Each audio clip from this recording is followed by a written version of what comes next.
Savais-tu que la plus grande douleur peut aussi devenir la porte vers ta plus grande force?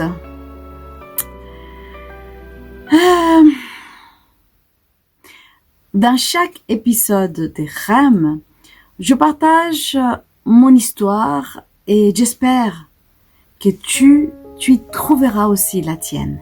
Aujourd'hui, je te parle d'un sujet qui m'a été le plus difficile à écrire parce que je parle d'un rêve qui n'est pas réalisé.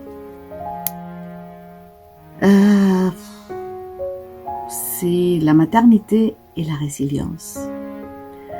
Le rêve de mon mari et moi d'avoir un bébé, un enfant, qui ça n'a pas pu réaliser. Et ça a commencé tout en 2017. Nous préparions notre mariage et nous sommes partis aux États-Unis nous former à la programmation neurolinguistique et nous étions comme des enfants à Universal Studios. Et là, dans un des châteaux de jeux de Harry Potter, je vais commencer à me sentir un peu étrange. Bon, un peu nausée, un peu bizarre. Une amie m'a dit, Angélie, comment vas-tu? Pourquoi tu fais pas un test des grossesses? Surprise, positive. Je peux pas vous mentir, j'ai pleuré de bonheur, mais à 11 semaines, je l'ai perdu. Je suis Luz-Angélie Torres, coach colombienne et coach en résilience émotionnelle. Et aujourd'hui, je t'ouvre mon âme vraiment entière pour parler d'un sujet qui me tient beaucoup. Et je t'invite aujourd'hui, je prends de l'eau, prends un petit café si tu veux, prends des mouchoirs. Enfin, moi, je l'ai pris. Et nous allons ensemble. Allez, palante, on y va. Cela change tout. Vraiment, ça change tout si tu comprends que le deuil ne te brise pas. Elle te sculpte, mais prend du temps. Et dans cette période, c'est pour toutes les femmes qui portent un bébé dans le cœur, même s'il n'est pas dans leurs bras, que c'était mon cas. Pour celles à qui quelqu'un a dit irresponsable d'avoir tombé enceinte à 40 ans, je vais te raconter comment je suis passée du choc, de la dépression, et vraiment une amie m'a encore plus enfoncée avec la tristesse de mon rêve, d'un rêve qu'elle a eu cruel, et comment une technique à TRTD et le tapping m'ont vraiment sauvé la vie. Alors, je vais te donner des outils à la fin qui, je pense, qui me sont guidés, ils me sont donné la lumière pour sortir de briser cette deuil et être ici avec toi. Parce que être maman, c'est pas aussi aimer sans posséder. Parce qu'être maman, je pense que c'est aussi aimer sans posséder, renaître sans enfanter. Et aujourd'hui, je ne te parle pas de théorie, vraiment, je te parle de mon utérus vide et de mon âme pleine. Alors, on respire profondément. Ça va faire, je sais pas comment je vais vivre cette situation pour vous raconter, mais ça va peut-être t'aider à guérir si tu étais dans cette situation. Alors, peux-tu imaginer que ton plus grand bonheur ne dure que 11 semaines? En tout cas, c'était mon cas. Et comme j'ai déjà dit, en 2017, c'était magique. Avec mon mari, on préparait notre mariage, on voyageait à Orlando pour faire la formation de programmation neurolinguistique. Et avec mon mari, mon amour. Et vraiment, dans tout son voyage, de vouloir visiter tous les studios et voyager, et dans Harry Potter, je commençais à sentir de la nausée, des vertiges. C'était la chaleur aussi. Et un ami me pose la question que comment j'étais. Il me dit, fais un test pour savoir comment ça se passait. Donc, je suis allée dans une salle de bain, de la chambre où on dormait dans l'hôtel. Et voilà, les 2 petits traits apparaissent et voilà, positive. J'ai crié, j'ai pleuré, j'ai enlacé mon mari. Et parce que nous allons être parents et c'était quelque chose hallucinant. Et nous avons tout imaginé. En tout cas, moi, j'avais imaginé le nom, le prénom, comment on va les dire à la famille, comment tous vont être heureux pour cette nouvelle. Et en ces semaines, rendez-vous de contrôle, le médecin me dit qu'il n'avait pas de battements. Pour moi, le monde s'est éteint. Mon bébé, mon illusion, mon futur, ils sont partis. Raconter à tout le monde d'être enceinte, c'était magnifique. Me dire qu'on l'avait perdu, c'était horrible. Et on a dû aller à l'hôpital, évidemment, pour être dans le bloc, voilà, pour faire l'accouchement. Et vraiment là, pour moi, c'était l'enfer. Pour moi, vivre cette situation dans l'hôpital, c'était terrible de trouver des femmes infirmières qui te disaient qu'il est irresponsable d'avoir un enfant à 40 ans, des femmes qui sont été pas sensibles à la douleur, des femmes qui voient tous les jours accoucher une femme, mais on perdait beaucoup d'illusions. Et je sortis vraiment de l'hôpital avec le corps vide et l'âme brisée. J'avais 40 ans et comme je disais, cette infirmière m'a dit irresponsable à cet âge-là avoir un bébé. J'ai eu vraiment de la colère. Je dis pardon. J'ai pleuré, mon enfant est parti. Et moi, j'étais jugée. C'est vrai qu'on dit, voilà, ton bébé était petit, il était tout petit, c'est pas grave, ça arrive à toutes les femmes, c'est normal. Je suis désolée, mais c'est une douleur terrible. C'était mon bébé que j'ai perdu. C'était l'illusion d'être maman. Et la taille, il a aucune importance. La douleur est la même. Perdre un enfant, c'est trop douloureux, à n'importe quel âge. Et je suis rentrée chez moi, et petite chose qu'on avait rangée, j'avais cette petite échographie, la première qui nous avait donné de la petite et le test positif, le ranger dans quelque part, et le regarder. Aujourd'hui, je pleure encore, même que c'était en 2017. Je regarde mes photos quand j'étais dans le mariage, j'étais enceinte et c'était le plus grand bonheur de voir ces petits bébés qui étaient déjà et voir les photos après dans lesquelles mon bébé était déjà au ciel. Ces petits anges. J'ai que des bons souvenirs dans mon mariage. Et mon mari, on était tous ensemble. Mais on n'a jamais imaginé que quelques semaines plus tard, on devait faire un rituel d'enterrement. Une chose que j'ai appris dans cette expérience, la première chose, c'est les femmes, on devrait être tendres entre nous-mêmes. Et pas des couteaux, vraiment. On doit écouter la sensibilité. Alors, je l'avais pas compris jusqu'à que ça m'arrivait à moi vraiment, que le deuil d'un bébé non né est invisible, mais bien réel. Quelques mois plus tard, une amie m'appelait, un mois plus tard, 2 mois, je me rappelle plus. Il m'a dit, Angélie, j'ai eu un rêve que si tu tombes enceinte, tes enfants pourront naître avec des problèmes cognitifs. Vous pouvez imaginer, quelquefois, nous les femmes, comme nous sommes ça nous oublie que l'autre personne vit une situation difficile. Donc, cet appel m'a détruit. Je suis tombée dans une dépression tellement profonde, très, très, très profonde. Je me pensais, comment une femme peut dire ce type de choses à une autre qu'on vient de perdre un bébé? Enfin, on oublie la sensibilité d'attendre dans le deuil le plus fragile. au lieu de te prendre dans tes bras, il a des fins qui peuvent te poignarder, autant l'infirmière comme cet ami.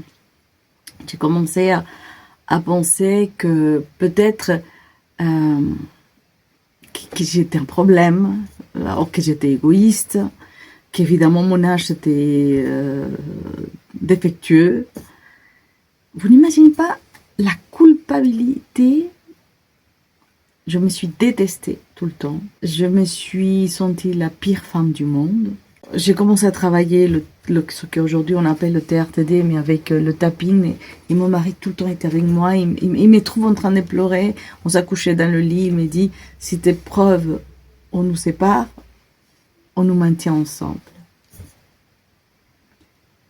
Et là, j'ai touché le fond. Mais j'ai aussi touché le point où je décidais, soit je meurs avec mon bébé, soit je vis pour mon bébé. Je commençais vraiment la thérapie, ça m'a aidé beaucoup, mon mari d'un son côté. Le tapping pour moi, c'était la meilleure thérapie. Et là, vraiment, je commençais à sentir un peu plus la lumière, à commencer à naître un peu en moi. Ce que ça t'arrivait peut-être toi aussi, c'est sentir que tout a échoué. Autant que femme, je me sentais vide. Et bien évidemment, la société vient et te dit, ah, à 40 ans, il a des risques, mais tu pourras avoir un autre enfant. C'est une autre des expressions. Mais personne ne te prépare au vide. Quand ils partent, alors je me sentais brisée, défectueuse. Moi qu'une femme. Et je sais que mon mari pleurait en silence pour ne pas faire encore mal. On s'est lancé et on pleurait tous les deux en tout cas. Je l'ai dit à mon chéri un jour, mon amour, notre bébé nous a appris à aimer plus fort même s'il fait mal. Et je l'ai dit à mon mari, mon chéri, mon amour, je pense que notre bébé nous a appris à aimer plus fort, même si ça fait mal. On a commencé à pleurer de lui comme notre petit ange gardien. On les garde comme ce petit ange et on lui a donné un prénom. Elle s'appelait Antara parce que pour nous c'était une fille. Chaque année, le 11 septembre, on les dit à mon mari, aujourd'hui c'est l'anniversaire de notre fille. Et je pense que chaque fois on transforme ces douleurs en rituel parce que ça est devenu quelque chose de plus naturel. Et j'ai compris qu'être maman, ce n'est pas seulement d'enfanter, c'est aimer sans condition, je pense. Même depuis le ciel. J'ai appris tard, peut-être toi aussi, tu me diras en commentaire, tu as encore le temps, je pense que j'ai appris tard, mais toi tu as encore peut-être le temps, parce que de savoir que le deuil a des phases, et elles ne sont pas linéaires. La première phase c'est le choc, ça ne peut pas m'arriver à moi. La deuxième phase, c'est le déni. C'est pas peut-être une erreur du médecin. Parce qu'on était dans l'échographie, voilà. J'ai eu de la colère. Pourquoi moi? Pourquoi Dieu, tu m'as puni de cette manière? Une tristesse profonde. Je ne serai jamais maman. Et qu'effectivement, ça m'est arrivé. L'acceptation, mon bébé a existé. Il m'a changé et il vit en moi. Je suis revenue 1000 fois à la tristesse. Je ne peux pas vous mentir. Encore, je pleure. Je vous parle avec ça. Mais chaque fois, j'utilise le tapping. Pour moi, le tapping, ou le TRTD, que ça évolue avec mon mari comme mon TRTD, transformation de trauma et de deuil. J'ai appris que le deuil n'est pas une ligne droite, c'est un spirale, pratiquement, dans lequel tu montes et descends. Et pratiquement, tu remontes plus haut et plus monte, tu descends. Et un jour, vraiment, tu te rends compte que je ne pleure plus, je ne pleurais plus. Dire tous les jours, non, j'ai pleuré avec amour, mais le temps change. Et ces jours-là, je suis née à nouveau, en fait. On a essayé plusieurs choses avec mon mari. Lui, il est devenu homéopathe en cherchant cette solution, même l'adoption, mais voilà, c'était pas arrivé comme on le souhaitait. On voulait qu'elle soit quelque chose de plus naturel. Et bon, et à bout d'un moment, tu dis, bon, je suis née à nouveau avec une nouvelle perspective, un nouvel change. Et chaque fois, je me posais une question. Pourquoi? Je ne sais pas si à toutes les femmes il arrive la même chose. J'aimerais bien le savoir en commentaire. Mais pourquoi personne ne parle pas de ça? De perdre un bébé avant sa naissance fait tout autant mal. Et c'est dur de se sentir ça. La société, là, tu vas dire, il était très petit, tu en auras une autre. Qu'est-ce qu'il pourrait entendre par rapport à ça? Et pour moi, j'entendais qu'il y a des mensonges. Parce que, oui, il pourrait avoir un autre, mais cet bébé que j'ai perdu, c'était mon enfant que j'ai perdu. Et c'était pas un autre, c'était lui. C'était là que je vivais la situation plus dure. Le deuil gestationnel, vraiment, je pense que c'est un grand tabou.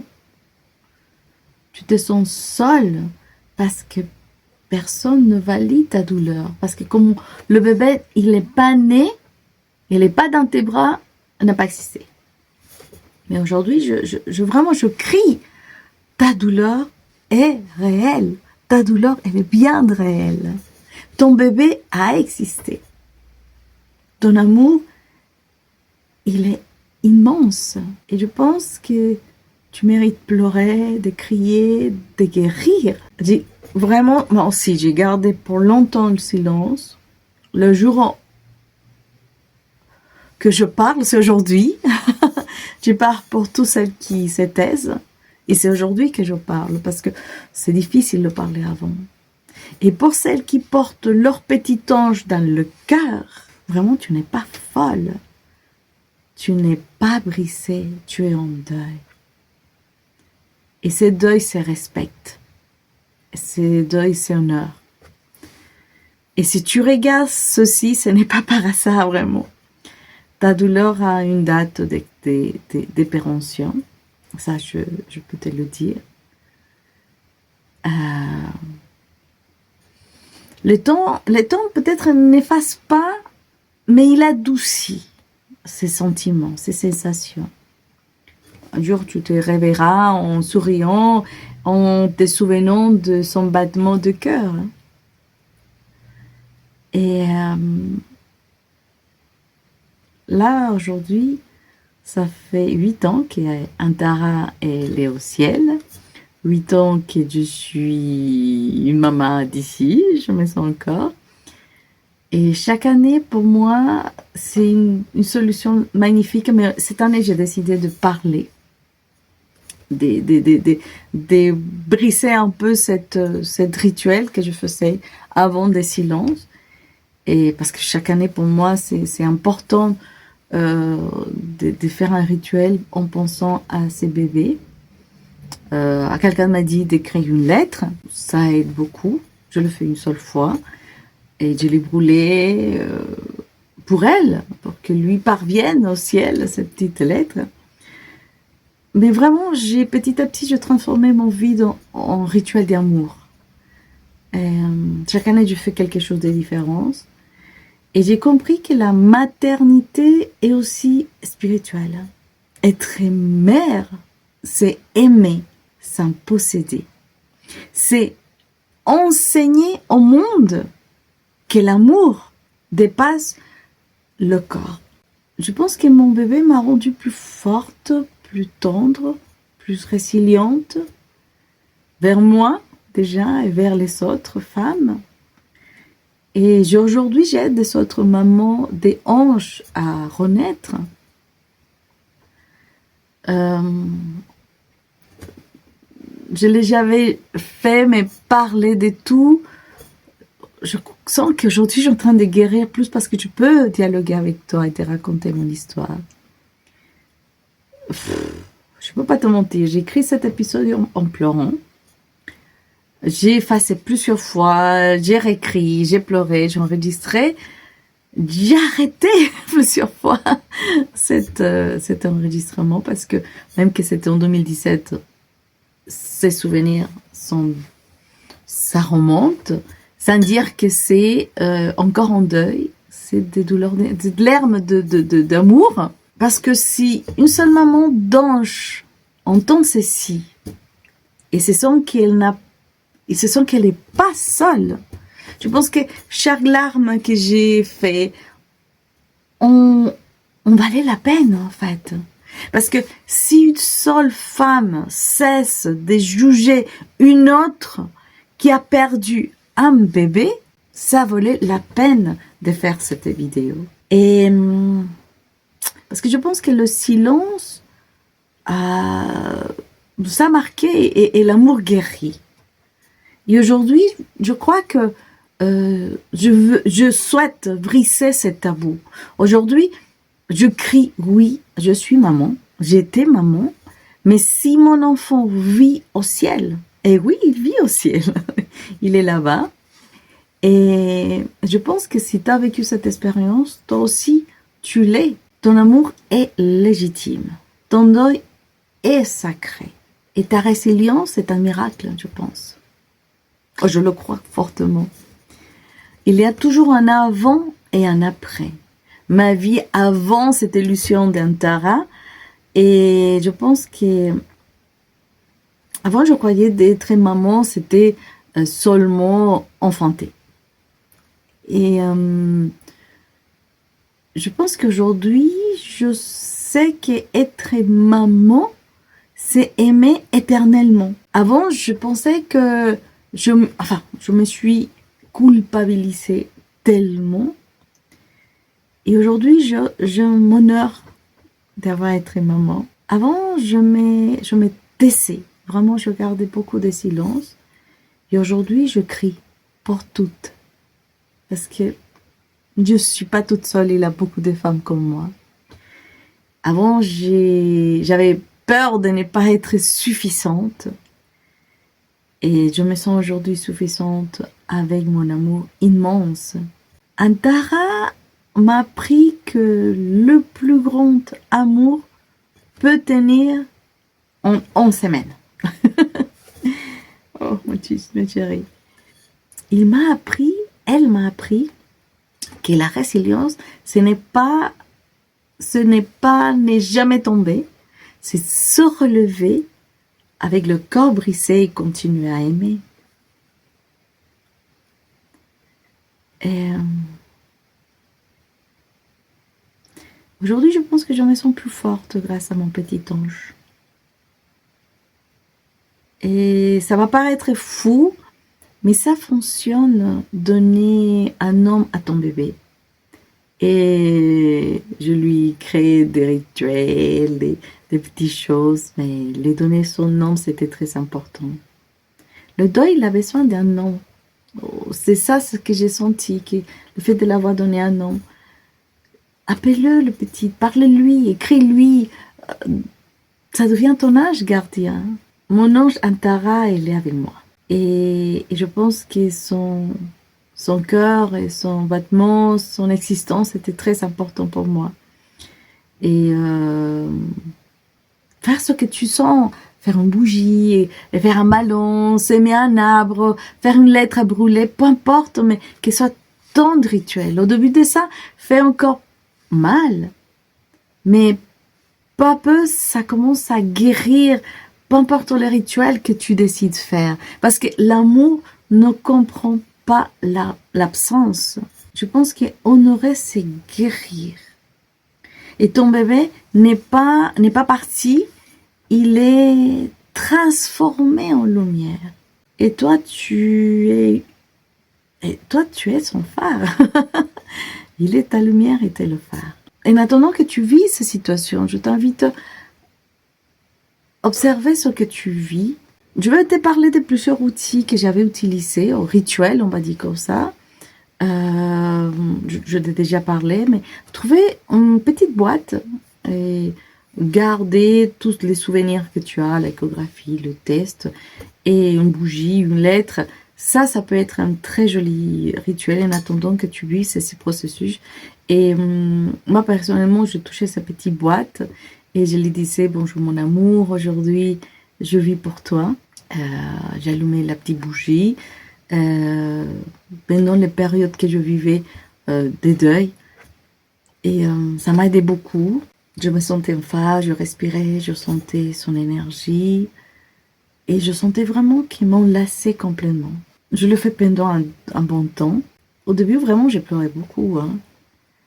Et aujourd'hui, je pense et je souris parce que grâce à cette manière, ça c'est une manière que tu peux faire. C'est une façon d'être maman chaque jour, en fait. De les donner un sens à cette naissance de ton enfant d'autre manière. C'est une manière, tu verras que ton corps, ça peut être rempli avec lui. Tu peux l'imaginer, tu peux le libérer la douleur avec, voilà. Et l'autre outil, c'est le tapping. C'est lui, là, pour moi, c'est l'outil le plus magnifique qu'on peut faire. Et alors, je t'invite à penser à... D'abord, évaluer comment tu te sens. De 0 à 10, comment est ta douleur. Ta douleur 0, c'est le minimum. 10 est le plus forte. Et chaque fois, tu commences à tapoter au milieu des yeux et tu commences à dire, je libère, je laisse partir. Même que j'ai perdu mon bébé et que mon âme souffre, je libère, je laisse partir. Mais je m'aime et je t'accepte profondément. Je libère, je laisse partir en bas de ton œil, la clavicule, et tu respires. Si tu sens que la douleur continue, il est intense encore, au milieu de ton œil, cette culpabilité que je porte, je la libère et je laisse partir. Je libère et je laisse partir la rage, la tristesse, la frustration, la douleur. Au bas de ton œil, je libère et je laisse partir cette souffrance. Dans ta clavicule et sur des mains, même quand ça fait mal. Et tu respires. Et tu dis paix. Et tu revalues encore cette situation. Et si c'est le cas, tu peux le reprendre à nouveau en disant, je libère, je laisse partir. Je libère, je laisse partir. Je libère, je laisse partir. Je libère, je laisse partir. Je pensais, je libère, je laisse partir à l'hôpital, les paroles de cette infirmière, les paroles de cet ami. Voilà, je libère, je laisse partir. Je suis ici et mon enfant m'a sauvé la vie. Tu respires. Et tu le fais autant si tu te sens étouffé. C'est un outil que j'utilise tout le temps. Tout le temps, tout le temps, tout le temps. Pour moi, c'est l'outil phare. Pour moi, on doit apprendre à le faire avec des autres personnes, apprendre à se faire à soi-même. Je pense que cet outil, il m'a sauvé la vie. Il m'a sauvé la possibilité d'accepter qu'aujourd'hui, je ne suis pas maman. Je n'ai pas pu être maman. On avait décidé avec mon mari de devenir parents de manière naturelle. C'était notre choix. Ça n'a pas pu être de cette manière-là. Même qu'on a cherché l'adoption, c'était pas possible parce que quand tu adoptes un enfant à 40 ans, tu as toutes les conditions physiques, bonne santé, situation financière, tu avais tout organisé pour accueillir, ils te disent non, tu peux pas non plus, l'adoption. Donc, grâce au tapping, grâce à cette tapping, aujourd'hui, je me sens libérée. Je sens que mes rêves de devenir maman, ça est devenu avec mes projets, en train de te parler avec toi, en regardant qu'elle est avec moi, qu'elle m'accompagne. qu'elle est avec mon mari aussi, qu'il est dans notre travail, et on fait des nouveaux projets, l'association, accompagner des femmes, et tout ça, dans mon cas, c'était important. Et autre chose, c'est, on le fait avec mon mari. Mon mari, il a développé la formation de traitement de trauma et de deuil, la transformation des traumas et des deuils, parce que lui aussi, il pleurait. Et aujourd'hui, on rit, on partage, on est ensemble, et on s'en lasse complètement de penser qu'une fois, on était parents. Le tapis pour moi, c'était la meilleure manière de transformer ces douleurs en amour et qui s'élève le plus profonde. Vraiment, je t'invite à essayer. Si tu peux pas, contacte-moi, laisse-moi un commentaire. Mais tout ça peut changer. Si tu crées en toi, parce que c'est magnifique. Et autre chose que j'invite beaucoup, que c'est pour moi c'est une catharsis, c'est trouver des autres femmes qui ont vécu ces douleurs. Parce que vivre toute seule, et je l'ai vécu toute seule, c'est une période assez difficile. Et je pense que ça change beaucoup quand tu es avec des autres personnes. De créer aujourd'hui ce qu'on appelle des tribus des mamans d'anges. Et aujourd'hui, moi, j'aimerais bien amener ces paroles. Parce que ces groupes de soutien, c'est très important. Des autres femmes qui peuvent parler de sa douleur. Parce que chacune, nous le vivons de manière différente. Mais en même temps, c'est un deuil.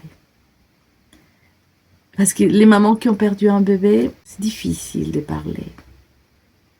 Aujourd'hui, il y a beaucoup de personnes qui peuvent, dans les réseaux sociaux, on trouve beaucoup de groupes. Je sais qu'à bout d'un moment, pouvoir pleurer ensemble, rire ensemble, guérir ensemble, c'est très important.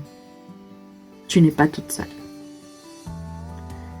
Et ça, c'est important de le savoir, que tu n'es pas toute seule. Partager avec quelqu'un qui comprend exactement ta douleur. J'ai trouvé une amie qui en a parlé ensemble de ces douleurs. Bien après toutes ces souffrances. Et pour moi, c'était un médicament parce que je savais que le partager, c'était magnifique. Et s'il n'y a pas des groupes, moi j'ai dû le créer petit à petit avec des amis. Il existe des groupes d'Instagram, WhatsApp. Peu importe. Écris-moi si tu as envie. L'amour collectif guérit. Pour moi, c'est clair. Et moi, aujourd'hui, laisse-moi un commentaire. Je veux créer mon groupe avec toi. Si ça t'arrive aussi de croire que tu seras plus jamais heureuse, parce que ça peut arriver, je te promets que oui, tu le redeviendras. Ça prend du temps. Tu ne pouvais pas être maman naturellement, je n'ai pas pu être naturellement, et ça a été un des pires nouvelles. Un des pires nouvelles. Et parler de tout ça avec naturel m'a pris des années, de manière naturelle aujourd'hui, m'a pris des années. Je me suis longtemps accrochée à l'idée d'un miracle. Ça va arriver. Jusqu'un jour, j'ai compris que le miracle que j'attendais, c'était déjà à mes côtés. Mon mari, qui ne m'a jamais mise sous pression, qui m'a jamais fait sentir inférieure, qui m'a invité à voyager, à entreprendre, à voir le beau dans la vie. C'est un qui voit ma valeur au-delà de ce que je peux ou non enfanter. Ça, c'est le véritable miracle. Beaucoup de femmes sont abandonnées après le diagnostic de ne pas être maman. Moi, j'étais entourée pas mon amour, pas mon chéri. Là, aujourd'hui, je t'invite à choisir un outil, soit un rituel, soit un tapis, soit un groupe de personnes. Je t'invite à que tu n'es pas toute seule. Et je pense qu'Antara m'a permis d'être ici avec toi pour te partager, de dialoguer avec toi, même qu'il y a des moments que ça fait mal. Je pense que mon petite Antara, c'est elle qui m'a permis de créer REM, ce podcast. Parce que c'était le moment de raconter aux femmes des 1000 vies, parce que quelquefois on sent qu'on vit 1000 vies dans un seul. Et vraiment, mon histoire, j'espère que ça peut t'aider. Pour l'instant, je te dis, je t'embrasse très fort. Je pense que grâce à cet espace, on peut parler, tu peux écrire. Tu peux dire comment tu as vécu ton expérience d'être une maman du ciel. Je t'invite à continuer parce que cet ange t'accompagne. Il est avec toi tout le temps. Moi, depuis ici, je t'enlace très très fort. Je t'aime même que je ne te connais pas. Et si tu regardes ça, c'est pas par hasard.